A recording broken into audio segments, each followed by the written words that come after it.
Hi hello ನಮಸ್ಕಾರ. ನಾನು ನಿಮ್ಮ ಅನಿತಾ ಪ್ರಕಾಶ್ ಮಾತಾಡ್ತಾ ಇರೋದು. ಇವತ್ತು ನಾನು ಯಾವ ವಿಷಯದ ಬಗ್ಗೆ ತಿಳಿಸ್ತಾ ಇದ್ದೀನಿ ಅಂತ ಹೇಳಿದರೆ, ಆಹಾರದ ಬಗ್ಗೆ ತಿಳಿಸ್ತಾ ಇದ್ದೀನಿ. ನಾನು ತುಂಬ ಸಲ ಹೇಳ್ತೀನಿ, ತುಂಬ ಜನ ಕೇಳ್ತೀನಿ ಇತ್ತೀಚೆಗೆ. ಮೊದಲು ನಾನು ಆಹಾರನ ಹೊರಗಡೆ ತಿಂತಾ ಇದ್ದೆ, ಹೋಟೆಲಲ್ಲಿ ಅಲ್ಲಿ ಇಲ್ಲಿ ಎಲ್ಲ ತಿಂತಾ ಇದ್ದೆ. ಬಟ್ ಇವಾಗ ನನಗೆ ಅದ್ರ ಬಗ್ಗೆ ನಾನು ತಿಳ್ಕೊಂಡ್ಮೇಲೆ ನನಗೆ ಅನ್ನಿಸ್ತಿದೆ, ನಾನು ಹೊರಗಡೆ ತಿನ್ನೋದು ಕಮ್ಮಿ ಮಾಡಬೇಕು ಅಂತ ಹೇಳಿಬಿಟ್ಟು. ಸೊ ಆ ವಿಷಯದ ಬಗ್ಗೆ ನಾನು ನಿಮಗೂ ಹೇಳೋದಕ್ಕೆ ಇಷ್ಟಪಡ್ತೀನಿ. ನಾನು ತುಂಬ ಜನ ಕೇಳಿದ್ದೀನಿ, ಹೊರಗಡೆ ಫುಡ್ ಊಟ ಮಾಡಬೇಡಿ, ಹೊರಗಡೆ ಫುಡ್ಡು ತಗೊಳ್ಬೇಡಿ, ಜಾಸ್ತಿ ಹೋಗಬೇಡಿ ಅಂತ ಹೇಳಿಬಿಟ್ಟು. ಯಾಕೆ ಅಂತ ಹೇಳಿದರೆ, ನಾವು ಮನೆಯಲ್ಲಿ ತುಂಬ ಪ್ರೀತಿಯಿಂದ, ತುಂಬು ಹೃದಯದ ಭಾವನೆಯಿಂದ ತರಕಾರಿ ಎಲ್ಲ ಕಟ್ ಮಾಡಿ, ಅದಕ್ಕೆ ಒಂದು ಪ್ರೀತಿನ ಕೊಟ್ಟು ಆಹಾರನ ಪ್ರಿಪೇರ್ ಮಾಡ್ತೇವೆ. ನಮ್ಮ ಇಂಡಿಯಾದಲ್ಲಿ ಎಸ್ಪೆಷಲಿ ನಮ್ಮ ಕರ್ನಾಟಕದಲ್ಲಿ ಯಾರು ತರಕಾರಿ ಕಟ್ ಮಾಡಬೇಕಾದ್ರೆ ಅಥವಾ ಫುಡ್ಡು ಪ್ರಿಪೇರ್ ಮಾಡಬೇಕಾದ್ರೆ ಗ್ಲೌ ಹಾಕ್ಕೊಂಡ್ಬಿಟ್ಟು ಯಾರು ಪ್ರಿಪೇರ್ ಮಾಡಲ್ಲ ಮನೆಯಲ್ಲಿ.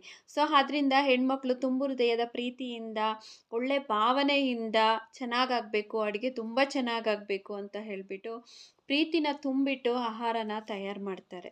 ಬಟ್ ಹೊರಗಡೆ ಜನ ಅಡುಗೆ ಮಾಡಬೇಕಾದ್ರೆ, ಅಯ್ಯೋ ಯಾಕಾದರೂ ಮಾಡ್ತಿದ್ದೀನಪ್ಪ, ಏನೋ ಸ್ಟ್ರೆಸ್ಸು, ಏನೋ ಟೆನ್ಷನಲ್ಲಿ ತರಕಾರಿನ ಪಟ ಪಟ ಪಟ ಪಟನ ಕಟ್ ಮಾಡಿಕೊಂಡು ಏನೋ ಒಂದು ಹಾಕಿ, ಏನೋ ಒಂದು ಪ್ರಿಪೇರ್ ಮಾಡಿ, ಹಿಂದಿಂದೆಲ್ಲ ಅದರೊಳಗಡೆ ಹಾಕಿ ಏನೋ ಒಂದು ಟೇಸ್ಟ್ ಕೊಟ್ಟು, ಅದಕ್ಕೆ ಸ್ವಲ್ಪ ಸ್ವೆಟ್ಟಿಂಗ್ಸ್ ಎಲ್ಲ ಯೂಸ್ ಮಾಡಿಕೊಂಡು ಅವರು ಯಾವ ಮೂಡಲ್ಲಿರ್ತಾರೆ ಆ ಇದರಲ್ಲಿ ಪ್ರಿಪೇರ್ ಮಾಡಿರ್ತಾರೆ. ಸೊ ನಾವು ಅದನ್ನು ತಿಂದರೆ ನಮಗೆ ನೆಗೆಟಿವಿಟಿನೇ ಬರುತ್ತೆ ಹೊರತು ಪಾಸಿಟಿವಿಟಿ ನಮಗೆ ನಮ್ಮ ಮನಸ್ಸಿನ ಭಾವನೆಗಳಿಗೆ ಮೂಡೋದಿಲ್ಲ.